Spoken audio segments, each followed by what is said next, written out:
কলকাতার বহুল চর্চিত ছবি the academy of fine arts অবশেষে মুক্তি পেয়েছে। মুক্তির আগেই নানা বিতর্ক, বাধা আর টানাপোড়েনের কারণে ছবিটি বনে গিয়েছিল আলোচনার কেন্দ্রবিন্দু।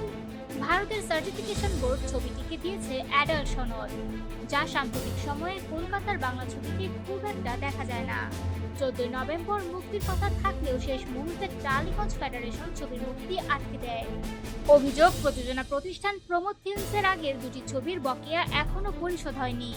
এরপর ঘটে দফায় দফায় বৈঠক, টানাপোড়েন করায় প্রায় এক সপ্তাহ। অবশেষে সব জোট ছাড়িয়ে শুক্রবার ছবিটি মুক্তি পেয়েছে কলকাতার 30টি প্রেক্ষাগৃহে। পরিচালক জয়ব্রত দাস বলেন, প্রথমে মুক্তি আটকে যাওয়ার খবরে দল হতাশ হয়ে পড়েছিল, কিন্তু ধাক্কা সামলে আবার লড়াইয়ে ফেরেন সবাই। পরিবেশকও বদলে যায়। আইনক্স পিভিআর এর পরিবর্তে পরিবেশনার দায়িত্ব নেন পরিবেশক শতদীপ সাহা। তার মতে, প্রথম সপ্তাহে দর্শক সাড়া ভালো হলে হলে বাড়বে প্রদর্শনের সংখ্যা।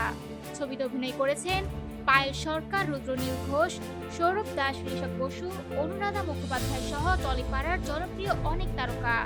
গল্পের কেন্দ্রে রয়েছে একটি অমূল্য অ্যান্টিক মদের বোতল, আর সেই এক বোতল নিয়েই শুরু হয় প্রতারণা, পরকীয়া, চুরি, ডাকাতি আর বিশ্বাসঘাতকতার টান টান দৌড়। নির্মাতাদের দাবি, এ ছবিতে আছে প্রতিশোধ, প্রলোভন আর অ্যাকশনের বিস্ফোরক মিশেল, যা দর্শককে এক মুহূর্তের জন্য নিঃশ্বাস নিতে দেবে না। টলিউডে গুঞ্জন, বাংলা ছবিতে এতটা বোল্ড ও এক্সপেরিমেন্টাল উপস্থাপন আগে দেখা যায়নি বললেই চলে।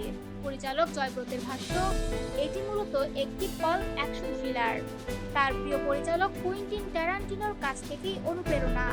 তবে শুধুই ফিল্ম নয়, এর সঙ্গে রয়েছে স্মার্ট কমেডি টুইস্ট, যা বাংলা দর্শকের জন্য এক নতুন অভিজ্ঞতা।